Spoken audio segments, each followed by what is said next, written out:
പിതാവിൻ്റെയും പുത്രൻ്റെയും പരിശുദ്ധാത്മാവിൻ്റെയും നാമത്തിൽ ആമേൻ. ഈശോയിൽ പ്രിയരെ, മനുഷ്യ സൃഷ്ടിക്ക് മുമ്പ് തന്നെ ദൈവം എല്ലാം അവനു വേണ്ടി സൃഷ്ടിച്ചു.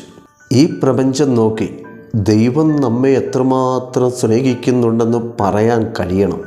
എല്ലാം ദൈവം നൽകി. അതുകൊണ്ട് എല്ലാറ്റിൻ്റെയും ഉടമസ്ഥൻ ദൈവമാണ്. എല്ലാം വാക്കാൽ സൃഷ്ടിച്ചു, വചനത്താൽ. മനുഷ്യനെ മാത്രം ദൈവം കൈയാൽ സൃഷ്ടിച്ചു. കാരണം അവൻ അമൂല്യനാണ്. ഉൽപ്പത്തി 2 നാം കാണുന്നു, ദൈവമായ കർത്താവ് ഭൂമിയിലെ പൂഴി കൊണ്ടു മനുഷ്യനെ രൂപപ്പെടുത്തുകയും ജീവന്റെ ശ്വാസം അവൻ്റെ നാസാരന്ധ്രങ്ങളിലേക്ക് നിശ്വസിക്കുകയും ചെയ്തു. ഞാൻ ദൈവം കയ്യിലെടുത്ത, സ്നേഹിച്ച, ജീവൻ സന്നിവേശിപ്പിച്ച, സ്വച്ഛായയിൽ മെനഞ്ഞെടുത്ത മണ്ണാണ്. ഗലാത്യർ 4 നാം വായിക്കുന്നു, നിങ്ങൾ മക്കളാകയാൽ ആബാ ആബൂൻ പിതാവേ, ഞങ്ങളുടെ പിതാവേ എന്ന് വിളിക്കുന്ന പുത്രൻ്റെ ആത്മാവിനെ നിങ്ങളുടെ ഹൃദയത്തിലേക്ക് അയച്ചിരിക്കുന്നു.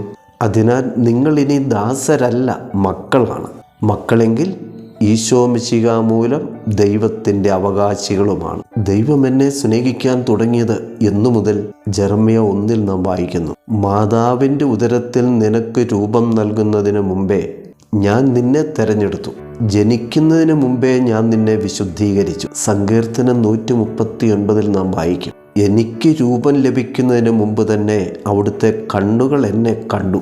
എനിക്ക് നിശ്ചയിക്കപ്പെട്ടിട്ടുള്ള നാളുകൾ ഉണ്ടാകുന്നതിന് മുമ്പ് തന്നെ അങ്ങയുടെ പുസ്തകത്തിൽ അവ എഴുതപ്പെട്ടു. സഹോദരങ്ങളെ, അഹങ്കാര ചിന്തയെ വെടിയാതെ നമുക്ക് ദൈവത്തിൽ ആശ്രയിക്കാനാവില്ല, ദൈവസ്നേഹം അനുഭവിക്കാനാവില്ല. പരിശുദ്ധാത്മാവ് പഠിപ്പിക്കുന്നു, ഉള്ളതെല്ലാം ദൈവത്തിൻ്റെ സൗജന്യ ദാനമാണ്. അതുകൊണ്ട് എല്ലായ്പ്പോഴും ദൈവത്തോട് നന്ദിയുള്ളവരാകണം. 1 കൊറിന്ത്യർ 4 നാം വായിക്കും, സ്വീകരിച്ചിട്ടുള്ളതല്ലാതെ നിനക്ക് എന്താണുള്ളത്? സ്വീകരിച്ചിട്ടുള്ളതേ ഉള്ളെങ്കിൽ സ്വീകരിക്കാത്തവനെ പോലെ നീ സ്വയം പ്രശംസിക്കുന്നതെന്ത്? ദൈവജനമേ, നാം വസ്തുലോകത്തിനടിമയാണ്. സ്വത്ത്, പണം, പ്രശസ്തി, പ്രതാപം, സ്ഥാനമാനങ്ങൾ, സുഖം, അങ്ങനെ എന്തെല്ലാം. അതുകൊണ്ട് ആകുലതകൾ വിട്ടുമാറുന്നില്ല, ഉത്കണ്ഠകൾ വിട്ടുമാറുന്നില്ല, നിരാശകൾ വിട്ടുമാറുന്നില്ല, ദുഃഖം വിട്ടുമാറുന്നില്ല. ലക്ഷ്യബോധമില്ലാതെ എങ്ങോട്ടെന്നില്ലാതെ മനുഷ്യൻ യാത്ര ചെയ്യുന്നു. എന്തൊക്കെയോ അവൻ ചെയ്തു കൂട്ടുന്നു.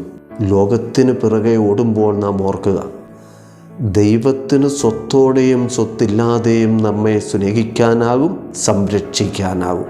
സ്ഥാനമാനങ്ങളോടെയും സ്ഥാനമാനങ്ങളില്ലാതെയും നമ്മെ സ്നേഹിക്കാനാകും. പേരും പ്രശസ്തിയും പ്രതാപവും ഒന്നുമില്ലെങ്കിലും അവിടുത്തേക്ക് നമ്മെ സ്നേഹിക്കാനും സംരക്ഷിക്കാനുമാകും. ദൈവമക്കളെ, വിശുദ്ധ ഫ്രാൻസിസ് അസീസി പറഞ്ഞു, ഈ ലോകം ദൈവത്തിലേക്കുള്ള ഗോവണിയാണ്. നമ്മുടെ ജീവിതത്തിൽ അതങ്ങനെ തന്നെ ആകണം.